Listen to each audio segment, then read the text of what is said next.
Welcome to the American Lean Podcast. It's Thursday, so that means I'm going to cover Industry 4.0 topics. This is episode 26. Hope all of you are staying safe, taking care of yourselves and others, keeping that social distance. We will work through this together. I'm going to keep podcasting, going to keep covering lean topics, and I hope you enjoy. So we'll get into the topic of cybersecurity right after the intro. Welcome to the American Lean Podcast, where we cover 5 topics in 5 days in about 5 minutes. The only place in the world where you can get daily lean coaching. Your host is Tom Reed, and he shares his 30 years of experience and covers leadership, culture, entrepreneurship, lean methodologies, Industry 4.0, and interviews special guests on their lean journey. We're glad you're here, so let's go. Welcome to the American Lean Podcast. Like I mentioned in the introduction, I want to talk about cybersecurity within Industry 4.0. As we begin to increase the information that we capture from the factory floor, customers, supply chains, and quality, we better make sure we have a handle on cybersecurity. 2019 alone, there were 3,800 publicly exposed data breaches. These data breaches exposed 4.1 billion records, and the data breaches have increased by 54% since 2018. Now, according to IBM and the Poneman Institute, each data breach costs about $3.9 million.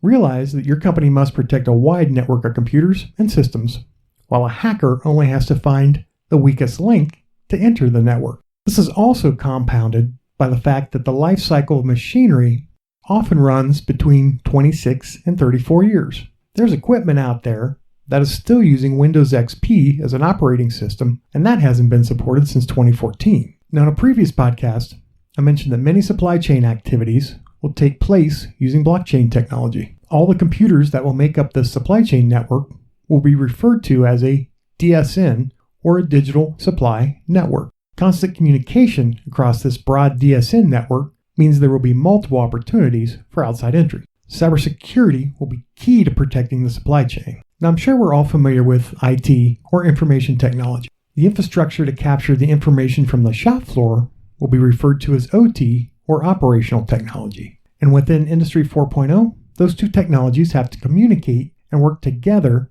to protect your IP, or your intellectual property. For most companies, that is the information that a hacker would be after. Drawings, programs, patents, trade secrets, these are all artifacts that are enticing to outside hackers. Now, my blog on this topic, I have an infographic that explains how hackers can enter the system. A system user might inadvertently infect the IT system, and a hacker can get in that way. You could have people within the organization that are gathering information on USB ports. That's another way people can gain entry. The hacker can be attacking the IT systems, the OT systems, and the manufacturing systems as well, all in an effort to gain access to the intellectual property. One thing I do want to caution you on, in my research, I want to point out that one of the easiest ways to enter your systems is through malicious CAD files.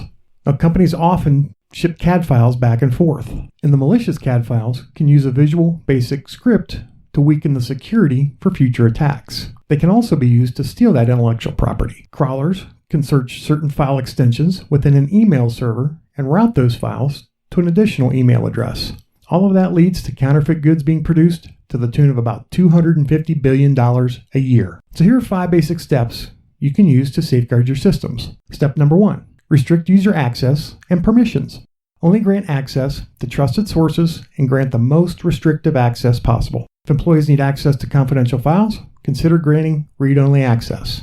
Step number 2, enforce domain and network restrictions. The purpose of having IT and OT systems communicate is to increase the efficiency and real-time performance data. This does not mean that every available computer in your building needs access to the operational technology systems. It's great that machines can communicate, but limit who can view the communication. Step number 3, account for the assets that are connected to the IT systems. The assets that get connected to the IT systems should be accounted for. This includes the machine assets, which ultimately become IT assets.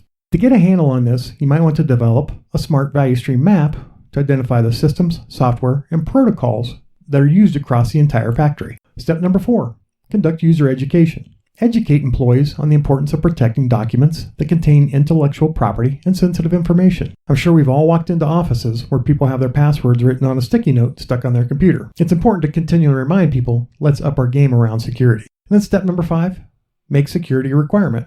When purchasing new equipment, do make security a priority. If the machinery truly lasts 26 to 34 years, make sure that cybersecurity is integrated into the machinery you are considering purchasing. I hope this provides you with information to consider as you begin your Industry 4.0 implementation.